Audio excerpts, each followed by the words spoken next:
We're just going to continue with the halachot of Refuah on Shabbat. We are going to be mechalel Shabbat on an ubar, on a fetus, in order to save it.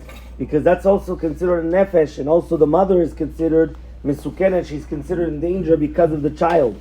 And therefore, because of this, what happens is that if the woman is at the end of her term, she's at the end of the 9 months, and all of a sudden she's going to stop feeling movements from the child, so therefore she's obligated to go and check out what exactly is going on, even though she would have to be mechalel Shabbat, because it could be that the ubar is now in sakanat chaim. Right now the ubar, the fetus, is in danger, and because of that, right, we're allowed to be mechalel the Shabbat. So he comes and he says that if right now a person always she starts suspecting that something's going on, so this could happen whether it's going to be on because of Fridays on Erev Shabbat when she's working very, very hard, and sometimes she works even more than what she can on an Erev Shabbat, and then afterwards with Knisat Shabbat, all of a sudden it comes in Shabbat and she doesn't feel any movements from the fetus. So he says the reason why is because that comes because of a menucha pitomit, which means that she stopped. Meaning she was working so hard,